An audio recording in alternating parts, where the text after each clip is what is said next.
ভাইটি অ ভাইটি তুমি এনে আছা নেকি বাৰু যদি এনে আছা তেনেহলে অকণমান বজাৰৰ পৰা আহিবা নেকি মোৰ মানে বস্তু কেইটামান আনিব লগা আছিল এওঁ আকৌ ঘপককৈ অফিচলৈ গুচি গ'ল নহয় এতিয়া অফিচৰ পৰা আহোঁতে ৰাতি হ'ব তেতিয়ানো আকৌ ক'ত বজাৰলৈ যাব সেইকাৰণে কৈছিলোঁ তুমি যাবা নেকি বাৰু বজাৰলৈ নাযাওঁ বৌ মোৰ এতিয়া কলৈকো যোৱা কাম নাই মই আকৌ এনেই কেলে বজাৰলৈ যাওঁ নাযাওঁ মই কলৈকো একো নহয় দিয়া যোৱা বজাৰৰ পৰা আহাগৈ আজি দেখোন তুমি কামলৈও নগলা এনেনো ঘৰটোত কি কৰি থাকিবা পুতুককে বজাৰৰ পৰা মোৰ বস্তুকেইটাকে আনি দিব পাৰিবা বেছি সময় নালাগে নহয় যাবানে নাযাওঁ বুলি কৈছো নহয় নাযাওঁ একো কাম নাই বন নাই মই এনেই কেলে বজাৰৰ পৰা আহোগৈ তোমাৰ কাম আছে তুমি নিজে যোৱা কি তুমি এনেকৈ কৈছা মোক আৰু কেনেকৈ ক'ব লাগে বৌ আপোনালোকে ইমান দিনে মোক বহুত বোৱালে একেবাৰে ঘৰখনৰ কামলা দৰে ৰাখিলে কিন্তু এতিয়া আৰু নহ'ব আপোনালোকৰ মই একো কামেই কৰি নিদিওঁ আপোনালোকে নিজৰ কাম নিজে নিজে কৰি ল'ব ইমান দিনে মোৰ একো ইনকাম নাছিল কাৰণে আপোনালোকে মোক বহুত বোৱালে এতিয়া আৰু নহ'ব মই এতিয়া আৰু আপোনালোকৰ কথা শুনি উঠা বহা কেতিয়াও নকৰোঁ মই এতিয়া নিজৰ মতে চলিম আমিনো তোমাক কেতিয়া নিজৰ মতে নচলিবলৈ ক'লো তোমাৰ শিক্ষা দীক্ষা আছে এতিয়া আকৌ কাম এটাতো জইন কৰিছা তুমি মেচিউৰ্ড ল'ৰা তোমাৰ নিজৰ মতে চলিবৰ কাৰণে অধিকাৰ আছে আমিতো তোমাক কোনো দিনাই কোৱা নাই তুমি আমাৰ মতে চলা বুলি তুমি আজি কিয় তেনেকৈ কৈছা বাৰু কোৱাচোন সকলো কথা মুখ খুলি কোৱাৰ প্ৰয়োজন নাই বৌ মই মানুহৰ ব্যৱহাৰতে সকলো বুজি পাওঁ তোমালোকে যে ইমান দিনে মোক কেনেকৈ ৰাখিছা মই সেইটো কথা খুব ভালদৰে বুজি পাইছোঁ এতিয়া আৰু নহ'ব আৰু এটা কথা নহয় তোমালোকে বহুত দিনৰ পৰা কৈ আছা দাদাৰ চাকৰি হ'ল যেতিয়া আৰু তোমালোক এইটো ঘৰত নাথাকা এইটো ঘৰ আমাক দি তোমালোকে চহৰত মাতি কিনি ঘৰ বনাবা এতিয়া তোমালোকে যাবা কেতিয়াকৈ এইটো ঘৰতে এনেকৈ সদায় থাকিম বুলি ভাবিছা নেকি এইটো কথা ওলাইছে যেতিয়া আৰু ময়ো কওঁ বৌ এতিয়া আমাৰ অসুবিধা হয় নহয় একেটা ঘৰতে দুটা ফেমিলি থাকিবলৈ কিমান অসুবিধা আপোনালোকে যিমান সোনকালে পাৰে নিজৰ ব্যৱস্থা নিজে কৰি লওক আমাৰ কিন্তু বৰ অশান্তি হৈছে একেটা ঘৰতে এনেকৈ থাকিবলৈ বৰ অসুবিধা হৈছে আপোনালোকে যদি পাৰে চহৰলৈ গুচিয়ে যাওকগৈ আজি যোৱা কালি যোৱানো কি যাবতো লাগিবই বৌ আজি যোৱা পাছত যোৱা একেই কথা যাবতো লাগিবই সেইকাৰণে তোমালোকে আজিকালি ভিতৰতে এইটো ঘৰ খালী কৰি দিয়া তোমালোক চহৰলৈ গুচি যোৱাগৈ তাত দুদিনমান ভাড়া ৰুমত থাকি তাৰপাছত নিজাকৈ মাটি কিনি ঘৰ বনাই থাকিবা এইটো ঘৰত আমাৰ বৰ অসুবিধা হৈছে আমি থকাৰ কাৰণে তোমালোকৰ অসুবিধা হৈছে তোমালোকে আমাক তেনেকৈ ভাবা আমিতো সদায় তোমালোকক নিজৰ বুলিয়ে ভাবি আহিছিলোঁ তোমালোক থকাৰ কাৰণে আমাৰ কেতিয়াও অসুবিধা হোৱা নাই আমি সেইখিনি অনুভৱেই কৰা নাছিলোঁ আৰু তোমালোকে আমাক তেনেকৈ কৈছা আমি থকাৰ কাৰণে তোমালোকৰ ঘৰটোত থকা অসুবিধা হৈছে এটা ঘৰত দুটা ফেমিলি কেলে থাকিব নোৱাৰে তোমালোকে মানে আওপকীয়াকৈ আমাক ঘৰৰ পৰা ওলাই যাবলৈ কৈছা আমাৰ ক'ব লগাখিনি কৈছোঁ বৌ তাৰ পৰা আপুনি কি ভাবিছে সেইটো আপোনাৰ কথা কিন্তু আমি বিচাৰোঁ আপোনালোকে এই ঘৰটো সোনকালে আমাক খালী কৰি আপোনালোক ইয়াৰ পৰা গুচি যাওক আমি সেইটোৱে বিচাৰোঁ কাৰণ আগৰ পৰাই দাদা ইয়াত নাথাকোঁ বুলিয়ে কৈ আহিছে চহৰত মাটি কিনি তাতে থাকিম বুলি কৈছে সেইকাৰণে আপোনালোক চহৰলৈ গুচি যোৱাটোৱে বিচাৰোঁ আৰু এই ঘৰটো আমাক আমাৰ নামত দি দিয়ক আৰু ভাইটি নয়নমণিয়ে কোৱা কথা গোটেইখিনি সঁচানে তয়ো সেইটোৱে বিচাৰনে আমি দুইটা বেলেগ নহয় বৌ আমি দুইটা হাজবেণ্ড ৱাইফ তাই যি বিচাৰে ময়ো সেইটোৱে বিচাৰিব লাগিব তেওঁ কোৱা কথাখিনিত মই একমত তোমালোকে যিমান সোনকালে পাৰা সিমান সোনকালে ঘৰটো খালী কৰি দি গুচি যোৱা আমাৰ ৰিলেশ্যনৰ আলহী দুলহী আহিলে থাকিবলৈ দিবৰ কাৰণে বৰ অসুবিধা হয় তোমালোকৰ ৰুম দুটা পালেও আমি বহুতখিনি উশাহ পাম তাৰমানে আমি ইয়াৰ পৰা গুচি যাব লাগে বাৰু ভাইটি আমাৰ ককাইৰা নোহোৱাকৈ তুমি চলিব পাৰিবানে নে থাকিব পাৰিবা তুমি মোক সেইটোকে কোৱাচোন কেলে নোৱাৰিম সেইটো আকৌ কি ডাঙৰ কথা মোৰ এতিয়া সৰু সুৰাকৈ এটা কাম আছে হাতত মই এনেকৈ চলিব নোৱাৰা থাকিব নোৱাৰা কি কথা আছে তোমালোক নহ'লেও মই ধুনীয়াকৈ থাকিব পাৰিম খাব পাৰিম চলিব পাৰিম তোমালোকে মোৰ বিষয়ে বহুত চিন্তা কৰিলা এতিয়া আৰু একো চিন্তা কৰিব নালাগে এতিয়া মই নিজৰ দায়িত্ব নিজেই ল'ব পৰা হ'লো মই পাহৰিছিলোৱে দিয়া এতিয়া আকৌ তোমালোকৰ টকা পইচাৰ অভাৱ নাইকিয়া হ'ল নহয় সেইকাৰণে মানুহো নালাগা হ'ল বৌ আপোনালোকে এনেকৈ কথা কৈ বেছি কথা বহলাই একো লাভ নাই আপোনালোকক আমি ইয়াৰ পৰা যাবগৈ কৈছোঁ আপোনালোক গ'লেগৈ হ'ল তেতিয়া দুইটা পৰিয়ালৰে শান্তি হ'ব এনেকৈ একেটা ঘৰতে থাকি অশান্তিত থকাতকৈ আমি ভাগ ভাগ হৈ থকাই ভাল বৌ মইতো আমাৰ অশান্তি হোৱা বুলি মই এদিনো কোৱা নাই বা মই ভবাও নাই আমাৰতো একোৱেই অসুবিধা নহয় অশান্তি নহয় তোমালোকে সেই কেলে জানো তেনেকৈ ভাবি লৈছা আপোনালোকৰ অশান্তি নহ'ব পাৰে বৌ আমাৰ কিন্তু বহুত অশান্তি হয় সেইকাৰণে কাজিয়া পেচাল নকৰাকৈ আপোনালোকক ভালে ভালেই কৈছোঁ আপোনালোকে এই ঘৰটো অতি সোনকালে খালী কৰি দিয়ক দিয়া হ'ব দিয়া যামগৈ আৰু তোমালোকে যেতিয়া আৰু আমাৰ কাৰণে ইমান অশান্তি পায়ে আছা আৰু অশান্তি নিদিও দিয়া আমি গুচি যামগৈ ইয়াৰ পৰা তোমালোকৰ পৰা আমাক একো নালাগে যি আছে সকলো তোমালোককে দি থৈ গুচি যাম তোমালোকে মুঠতে ভালে কুশলে থাকিবা সেইটোৱে আমি বিচাৰো। দাদা বৌহঁতক সিমান অপমান কৰি পঠালো ঘৰৰ পৰা। এতিয়া সিহঁতৰ ঘৰত এনেকৈ সোমাই আহিবলৈ মোৰ দেখোন বৰ লাজ লাগিছে। ভৰিকেইখন কিবা হাগে নাবাঢ়ে দেখোন। ভাইটি, তুমি তুমি ইয়াত? কি দেখিছো মই আকৌ এইবোৰ? আজি 5 বছৰ পাছত আকৌ হাইঠা মাটিত পৰিল যে? মানে বৌ, মই দাদাৰ ওচৰলৈ আহিছিলো। কিয় আজি ইমান দিনৰ পাছত তোমাৰনো ককাইৰলৈ কি মনত পৰিল? তোমালোকে দেখোন আমি থকাৰ কাৰণে অসুবিধা হয় বুলি আমাক ঘৰৰ পৰাই উলিয়াই পঠাইছিলা। এতিয়া আকৌ আমাৰ ওচৰলৈ কেলৈ আহিছা? মানে বৌ, মই বৰ ডাঙৰ বিপদ এটাত পৰিছো, সেইকাৰণে দাদাৰ ওচৰলৈ আহিছো। প্লিজ বৌ, সেইবোৰ আপুনি এতিয়া আৰু ধৰি নাথাকিব। মোক দাদাৰ লগত এবাৰ কথা পাতিবলৈ দিয়ক। আৰে ভাইটি, কি হৈছে তোৰ? তই এনেকৈ কান্দন মৰা হৈ আহিছ যে? দাদা, মই বৰ ডাঙৰ বিপদত পৰিছো, বৰ ডাঙৰ বিপদত পৰিছো। আমি আৰু ইমান বুৰ্বক নহয়। বিপদ হৈছে বুলি কৈছে যেতিয়া আৰু নিশ্চয় পইচাই লাগিব চাগে। পইচা বিচাৰি আহিছে। পইচা দৰকাৰ হ'ল যে এতিয়া ঠিক তোমালৈ মনত পৰিছে। যোৱা, তুমি আকৌ ঘৰত পইচাৰ গছ এজোপ ৰুই থোৱা নাই জানো? গছজোপা লৰাই দিয়াগৈ আৰু পইচা কেইটামান সৰি পৰক দি পঠোৱা। হেৰা, তুমি মনে মনে থাকাচোন। সি এইবোৰ কথা শুনিলে কি ভাবিব বাৰু মনত? তাৰ সন্মুখতে এইবোৰ কথা নকবা। সি শুনক বুলি এইবোৰ কথা কৈছো। সি দেখোন তোমাক বহুত অপমান কৰিছিল আৰু মোকো অপমান কৰিছিল। আমি তাক গাধ খাটাদৰে খাটাইছো বুলিও কৈছিল। এতিয়া আকৌ কেলে আমাৰ প্ৰয়োজন হৈছে তাৰ? কি হ'ল, মনত আছেনে নাই সেইবোৰ কথা? আছে বৌ, আছে, সকলো কথাই মনত আছে।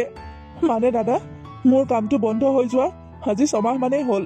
এই 6 মাহ মানৰ পৰা মই কেনেকৈ চলিছো মইহে জানো। সকলোৱে ওচৰতে হাত পাতিছো, কোনেও মোক সহায় কৰিবলৈ আগবাঢ়ি নাহে। পৰিয়ালৰ মিতি কুটুম, বন্ধু বান্ধৱ সকলো ওচৰতে গৈছো, কোনেও মোক সহায় নকৰে। আজি 6 মাহ ধৰি ঘৰৰ লাইনৰ বিল দিয়া নাই। আজি ঘৰত আহি লাইনটো কাটি দি থৈ গ'লহি। এতিয়া লাইনটো নহ'লে আমিনো কেনেকৈ থাকিম? গাঁৱৰ মানুহৰ ওচৰতো কম লাজ পামনে বাৰু? এসাঁজ নাখায়ো থাকিব পাৰিম, কিন্তু এনেকৈ লাজ পালে মই মৰিয়ে যাম। মোক সহায় কৰ দাদা, পইচা কেইটামান দি মোক সহায় কৰ। মোৰ মানুহজনীও মোক গুৰুত্ব নিদিয়া হ'ল। টকা পইচা নথকাৰ কাৰণে মোক দেখিবই নোৱাৰা হ'ল। যেতিয়াই তেতিয়াই যি টি কথা কৈ দিয়ে। এতিয়া যদি মই কাৰেণ্টৰ বিলটো নিদিয়াকৈ সিহঁতক অন্ধকাৰত ৰাখিব লগা হয়, মোকতো মাৰিয়ে পেলাব চাগে। তই মোক সহায় কৰ দাদা, তোৰ বাহিৰে আৰু মোক কোনেও সহায় কৰিবলৈ আগবাঢ়ি নাহে। মই জানো সেইটো কথা। হ'ব দে, সেইবোৰ ইমান চিন্তা কৰিব নালাগে। আহচোন, আহ ভিতৰলৈ আহ। সেনেকৈ থিয় হৈ চব কথা কৈ শেষ কৰিবিনে? বহি লওঁ আহচোন, ভালদৰে আলোচনা কৰোঁ ক'ৰ পৰা কি হ'ল। এতিয়া ভাইৰক বহাই বহাই কথা সোধা। তোমাক আকৌ থাকিবলৈ ঠায়ে নিদিলে, ঘৰৰ পৰা উলিয়াই পঠালে। তুমি মনে মনে থাকাচোন। হেৰা, শুনিছানে? যোৱাচোন তুমি। মই যে তোমাক যোৱাকালি ৰাতি আনি দিছিলো পইচাখিনি, সেই পইচাখিনি মোক আনি দিয়া। কেলে? সেইখিনি পইচা আকৌ তোমাক কিয় প্ৰয়োজন হ'ল? সেইখিনি পইচা মই কাম এটাৰ কাৰণে থৈ দিছো। তোমাক কোৱা নাছিলো নেকি? নিজৰ ক্ষতি কৰি লোকক উপকাৰ কৰা একো প্ৰয়োজন নাই নহয়। মই তোমাক যিটো কৈছো সেইটো কৰা। পইচাখিনি লৈ আহিবলৈ কৈছো, লৈ আহাগৈ যোৱা। কিন্তু চিন্তু কৈ থাকিব নালাগে, যোৱা। মই তোমাক পইচাখিনি লৈ আহিব কৈছো, লৈ আহা। তই আকৌ কেলে ইমান চিন্তাত আছ? মই আছো নহয়, ইমান চিন্তা নকৰিবি। চিন্তা নহয় কি হ'বনো দাদা? তই মোক সেইখন ঘৰত এৰি থৈ অহাৰ পাছৰ পৰা মোৰ এটা দিনো শান্তিত যোৱা নাই। সদায় কিবা নহয় কিবা এটা লেঠা ওলাই থাকে। সদায় মোৰ কিবা এটা নহয় কিবা এটা অশান্তি হৈয়ে থাকে। জীৱনটো কেনেকৈ চলি আছে নাজানো আৰু, কেৱল জীয়াই থাকিব লাগে, জীয়াই আছো। মই সকলো গম পাওঁ। তই মোৰ খবৰ নাৰাখিলি বুলিয়ে ময়ো যে তোৰ খবৰ নাৰাখিম তেনেকুৱা নহয় নহয়। মই তোৰ খবৰ সদায় লৈ থাকো। তোৰ কি হৈছে, তই ক'ত গৈছ, কেনেকৈ আছ, মই সকলো গম পাই থাকো। পিছে তই এতিয়া এনেকৈ হাত খাপতি বহিয়ে থাকিবিনে, নে বেলেগ এটা কাম বিচাৰ খোচাৰ কৰিবি? বিচাৰিয়ে আছো। আজি 4 মাহ মানৰ পৰা কাম এটাকে বিচাৰি আছো, কিন্তু কাম এটা বিচাৰি পোৱা নাই। তোৰ কথা বাৰু বুজিলো। এতিয়া তোৰ ঘৈণীয়েৰ কথা কচোন, তাই ভালে আছেনে? আছে আৰু, সদায় সদায় মোৰ লগত কাজিয়া পেচালে হৈ থাকে পইচা পাতি ক্ষেত্ৰতে। মই লগ ধৰিছিলো, বোলো আজি দাদা বৌহঁতৰ ঘৰলৈ যাওঁ ব'লা, কিন্তু তাই আহিবলৈ লাজ পাইছে। লাজ নাপাবনো কিয়? আমিনো বৌক আৰু তোক কম অন্যায় কৰিলোনে? তহঁতৰ দুইটাক কম অপমান কৰি ঘৰৰ পৰা পঠাই দিলোনে? মই একেবাৰে নিলাজ হৈহে এখন ঘৰলৈ আহিছো। লাজ মান সকলো ৰাস্তাতে থৈ আহিছো। ধেত পাগল, ককায়েকৰ ঘৰলৈ আহিলে মানুহে লাজ কৰে নেকি? আমিতো তহঁতক একো বেয়া পাই থকা নাই, তহঁতে আকৌ সেইবোৰ ভাৱ মনত কেলে ৰাখিব লাগে? তথাপিও আফচোচ এটা লাগে নহয়। তই ভালে থাক, ভালে চল, নিজৰ পৰিয়ালটোৰ দায়িত্ব ল। তই ভালে থাকিলেহে মোৰ ভাল লাগিব। তই এনেকৈ দুখত থাকিলে মোৰো ভাল নালাগে নহয়, ময়ো অশান্তিত থাকোঁ। আৰু তাৰ মাজতে যদি কেতিয়াবা কিবা বহুত ডাঙৰ বিপদ আহে বা বহুত ডাঙৰ অসুবিধা এটা সন্মুখীন হ'ব লগা হয়, তেনেহ'লে মোলৈ মনত পেলাবি। মই এতিয়াও জীয়াই আছোঁ নহয়। আৰু তোৰ বাহিৰেনো এইখন পৃথিৱীত মোৰ আৰু কোন আছে, বা মোৰ বাহিৰেনো তোৰ আৰু কোন আছে? তই যদি মোক সহায় নকৰ, মই যদি তোক সহায় নকৰোঁ, তেনেহ'লে কেনেকৈ হ'ব বাৰু? লোৱা এইখিনি পইচা। সেই টকাখিনি তুমি ভাইটিক দি দিয়াচোন, সি তাৰ অভাৱটো চলকগৈ। গোটেইখিনি দিব লাগে, কেইটামান কমকৈ দিলে নহয়। বেছি টকা নাই দিয়া, তাত 25,000 মানহে টকা আছে। সেই টকাখিনিয়ে সি লাইনৰ বিল দি আৰু কি কি অভাৱ আছে মাৰি ল'ব দিয়া, দি দিয়া। লোৱা সেই 25,000 টকা লোৱা, সময়মতে কিন্তু ঘূৰাই দিবা, সুদে মূলে লাগিব আমাক। আমাৰ আকৌ এইবোৰ টকা এনেই অহা নাই, আমি কষ্ট কৰিহে ঘটিছোঁ। এই টকাখিনি আমি কাকো এনেও দিব নোৱাৰোঁ, সেনেই সহায় কৰা বুলি আকৌ নাভাবিবা।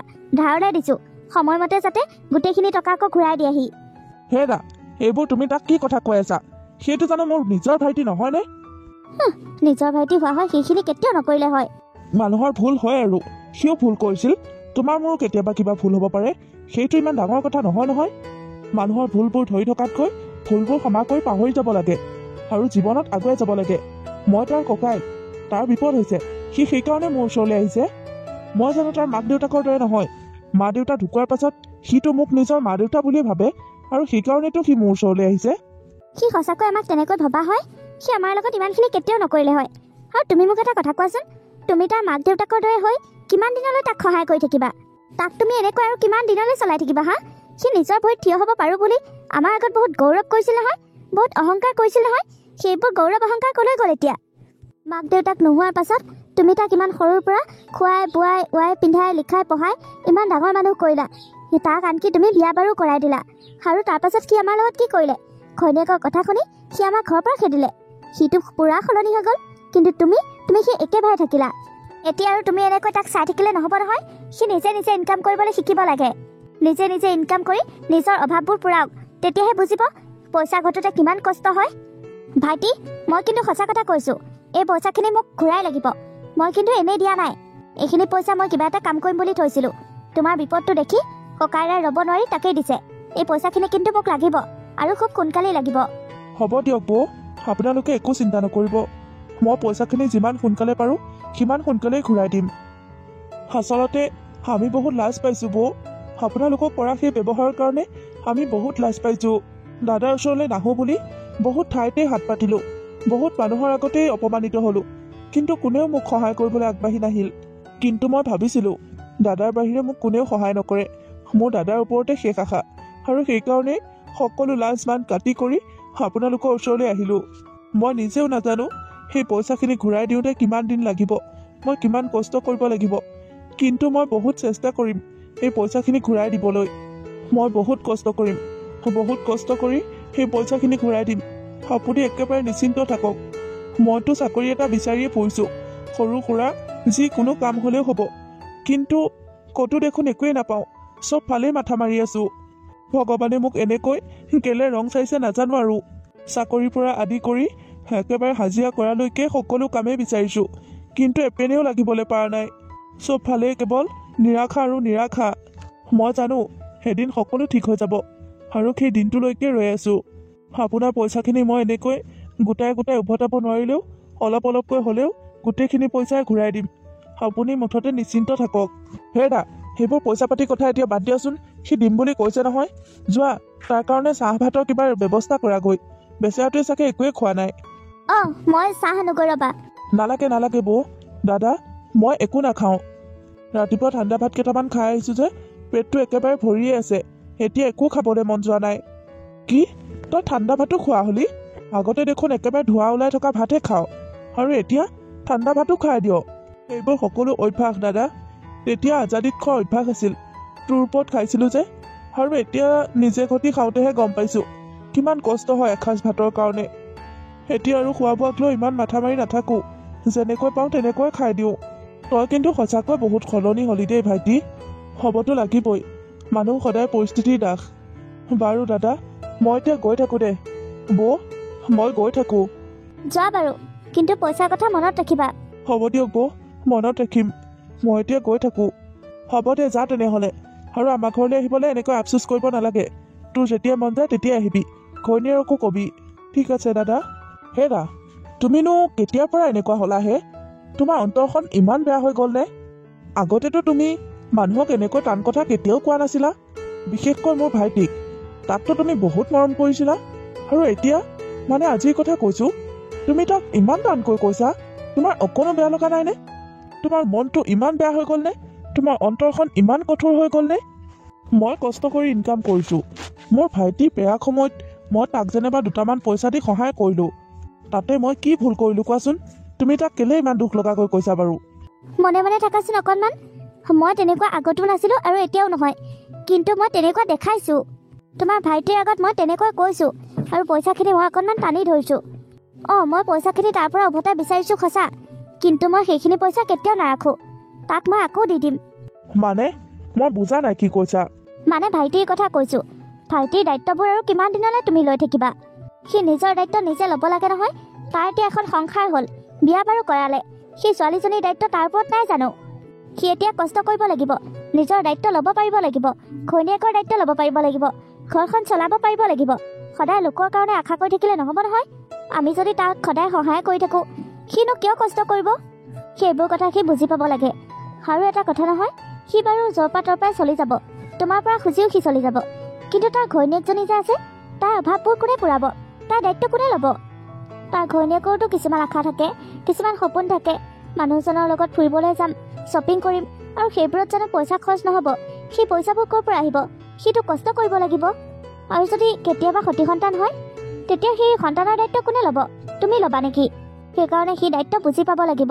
মই যে পইচাখিনি বিচাৰিছোঁ, সি এতিয়া এইখিনি পইচা অহয় জহয় নোৰোৱাই, বা মোক পইচাখিনি উভতাই দিব লাগিব বুলি তাৰ মূৰত এটা প্ৰেছাৰ থাকিব, আৰু মই কোৱা কথাখিনি তাৰ মনত খেলাই থাকিব। সি তেতিয়া মোৰ পইচাখিনি উভতাবলৈ বহুত কষ্ট কৰিব। তেতিয়া সি কষ্ট কৰি ধাৰবিলাক মাৰিবলৈ চিন্তা কৰিব, আৰু ধাৰবিলাক মাৰি মুক্তি হ'বলৈ চিন্তা কৰিব, আৰু ঘৰৰ দায়িত্ব বুজি পাব। সেইকাৰণে মই তেনেকৈ কৈছোঁ। সি মোক পইচাখিনি দিবলৈ আহিব সঁচা, কিন্তু মই সেইখিনি পইচা নাৰাখোঁ।